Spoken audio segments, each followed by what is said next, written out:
যারা ওপার থেকে এসেছে তাদেরকে আমরা বলি কি রিফিউজি, আপনারাও তাই বলেন। আমি নিজে রিফিউজি, আমার বাবা মা চট্টগ্রামে ছিল বাংলাদেশে। তো যখন পার্লামেন্টের মধ্যে একটা আলোচনা হচ্ছিল যে বাংলাদেশি সব घुसपैठिया है, কে বলছে? অমিত শাহ। कि बांग्लादेशी घुसपैठिया है, सारे घुसपैठिया को निकालना चाहिए, ये दिमाग की तरह हिंदुस्तान को खा रही है। तो उठे दाঁড়িয়ে আমি বলেছিলাম, তখন হিন্দিতে বলেছিলাম যে আমার বাবা মা সব চট্টগ্রামের লোক, আমি হচ্ছি বাংলাদেশি, আমার থেকে বড় ঘুষপেটিয়া এই পার্লামেন্টে কেউ নাই। তো আমাদের পশ্চিমবঙ্গে একদিকে থাকে দেশি বাঙালি, তার সঙ্গে থাকে বাংলাদেশি বাঙালি অর্থাৎ যারা রিফিউজি বাঙালি, তার সঙ্গে থাকে সূর্যাপুরী বাঙালি, তার সঙ্গে নেপালি বাঙালি, আদিবাসী, সবাই মিলে আমরা বাংলায় থাকি। বহরমপুরিও আছে, সূর্যাপুরিও আছে। আমি বহরমপুরের, আপনারা সূর্যাপুরের ভাষা একই, আমরা এইভাবেই বড় হয়েছি বাংলায়। তো আপনার যদি হিম্মত থাকে, ক্ষমতা থাকে সরকারের, তাহলে আমাকে আগে বাংলাদেশে পাঠান, তারপরে পশ্চিমবঙ্গ ভারতবর্ষের মুসলমানদের আপনার বাংলাদেশে পাঠান। এটা সেফ সিয়াসত, সেফ রাজনীতি। আপনারা এখানে সবাই বলেছে, দেখুন বড় বড় মানুষকে এখানে নিয়ে এসছি আমরা। মিল মালিক বিজেন্দ্র সেও আছে, উকিল বাবু কুন্ডু সাহেব সেও আছে, এখানকার এমএলএ সাহেব আলমিকিজি সে আছে, স্থানীয় নেতা সব আছে এখানটায়, মহেশজি আছে, খট্টাজি, সবাই আছে। সবাই আপনাদের কি বলল যে ভয় পাবার কিছু নেই, डरो मत, जो डर गए समझो मर गए, इससे डरो मत। এখানে ভয় পাওয়ার কিছু নেই।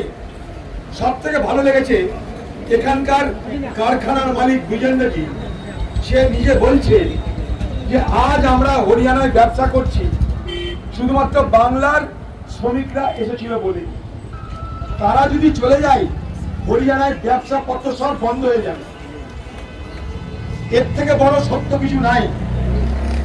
আমি এখানে আসার আগে নিজের ইচ্ছায় আসেনি, যেহেতু এটা পশ্চিমবঙ্গ নয়, যেহেতু এটা হরিয়ানা, তাই হরিয়ানায় কংগ্রেস দলের যিনি কেন্দ্র থেকে পাঠানো যিনি দায়িত্বে আছেন তাকে আমি আগে মতামত দিয়েছি।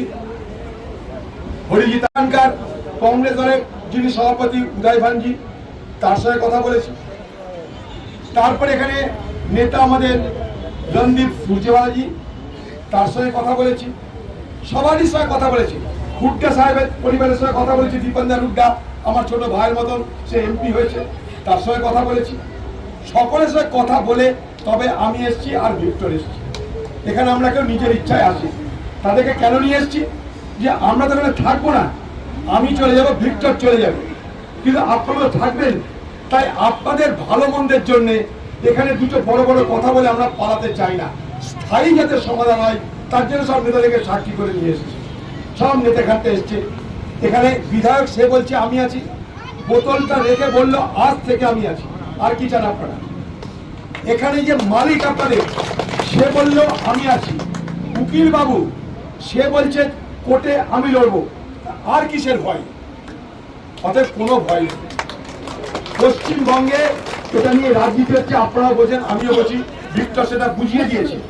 ওখানটায় হিন্দু মুসলমানের খেলা চলছে। দেখুন এই পার্লামেন্টের মধ্যে, এই পার্লামেন্টে চলছে এখন ভারতবর্ষের পার্লামেন্ট। সেই পার্লামেন্টে এই যে বাংলার বাঙালিরা, তারা যে বাইরের রাজ্যে অসুবিধার মধ্যে পড়েছে, তাদের যে হয়রানি করা হচ্ছে, কোনো আওয়াজ উঠছে কি? সে আওয়াজ তুলবে কংগ্রেস, মিলিয়ে নেবে। আমি আজকেই ভারতবর্ষের পার্লামেন্টে যারা কংগ্রেস দলের এমপি, তাদের সঙ্গে আলোচনা করব, কথা বলবো এই বিষয় নিয়ে। এখানে আমাদের যে বিধানসভা রাজ্যের, এই হরিয়ানা রাজ্যের, সেখানে যিনি বিপক্ষ দলের নেতা ভুট্টা সাহেব, তাদের পরিবার, তাদের সঙ্গে কথা বলবো। বিধায়ক এখানে বলে গেলেন, বাল্মীকিজি বলে গেলেন যে আমরা পার্লামেন্ট বিধানসভার মধ্যে তুলব, এবং তিনি বলে গেলেন কিছু হবে না। তাই আমরা শুধুমাত্র আপনাদের কাছে ভোটের বাজার করতে, দুটো ফালতু কথা বলবার জন্য এখানে আসিনি।